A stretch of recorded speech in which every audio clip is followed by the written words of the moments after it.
So there has been reports that May the 12th is the date that Finland will decide to apply to NATO. Is that right? Well, that date is important, and thank you for having me in the programme.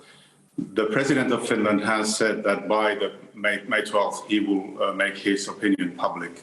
We started this democratic process almost immediately after the Russian invasion of Ukraine, and it has been a very thorough parliamentary procedure with a report from the government to the parliament on the options.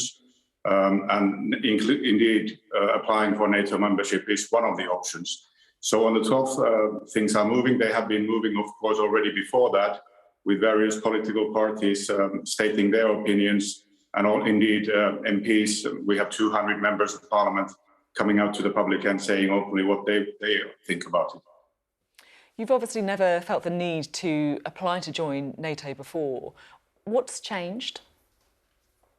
I have to go a little bit back on history, actually almost 1,000 years. We were part of the Swedish kingdom for 6 centuries. Then we were part of the Russian Empire as a very autonomous Grand Duchy. So we have throughout all of our history been between East and the West. And Finland has often been sort of dragged into conflicts that we had very little ownership of, that had very little to do with Finland, but more with the big power politics. And that is why the Finns have had a very pragmatic approach to military alignment. We haven't seen it as a necessity. We might have been even suspicious about it. But now, with the invasion of Ukraine by Russia, which we completely condemn and which the Finnish population doesn't understand at all and doesn't accept, the political climate and the popular opinion has changed.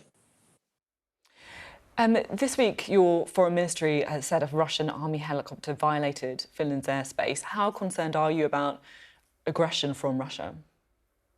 When it comes to violations of airspace, we have had plenty of those before during the past years, when we always react to them and we demand an explanation. That is not new. We are also quite prepared for any other type of influence or influence attempts from Russia during the process of application, if we decide to start it.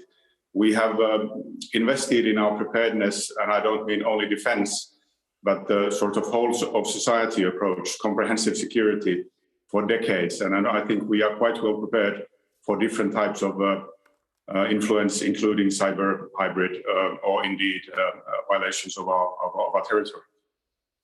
There's obviously a border between Finland and Russia. We've all seen the atrocities that have happened in Ukraine. Frankly, if you're not a member of NATO, is Finland feeling vulnerable?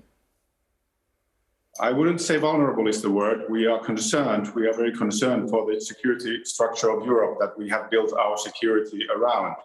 But as I said, we have been investing in our own national defense for decades. We have quite a robust defense force, both the Army, the Air Force and the Navy. So in that sense, we are not overly worried. What we are concerned about is what this attack and this war will mean to the European security structure in the future. And therefore, we have taken this opportunity to consider our route forward, and we shall see where the parliamentary and the democratic decisions lead us. Are you confident that if you did apply to join NATO, that you would be accepted? Reports that the Croatian President saying that he would actually veto any application. We are following very carefully the discussion in different NATO countries, and embassies, including my own, have been tasked to find out what the political climate in each and every member state is. For the part of the UK, I can say, and that was also repeated by Tom Tugendhat just a couple of minutes ago, that the British support is very clear. So we have absolutely no concerns about Britain whatsoever. Each member state, and there are 30 of those in NATO, is a case of its own. And of course, we are looking at each and every one of them. But at the moment, I wouldn't say that we have particular concerns of any of them. What are you prepared to contribute to NATO if you were to become members? Certainly. We take our memberships in any organization very seriously. Finns are a rule-obeying nation and a country. We have a strong national defense, so I think our inclusion in NATO would strengthen the security situation around the Baltic Sea. We are also an extremely solid democracy, the least corrupt country in the world. And in some fields of technology, including mobile networks, artificial intelligence, quantum intelligence, we are ahead of the field, you might say. So I think we have lots to contribute. And just finally, obviously the importance of NATO has really been highlighted with the war in Ukraine, but there has been criticism of NATO previously by many different people, of course, that it's too aggressive, that it's provoked Russia by moving troops. Do you accept any of those criticisms of how NATO has been? I think we see NATO as a defence alliance, and of course, when you plan for defence, you have to prepare for different alternatives. But I don't think we in Finland see that NATO and indeed NATO member states can be in any way blamed for what has happened in Ukraine. That was a Russian aggression against a sovereign neighboring state and completely unwarranted and uncalled for.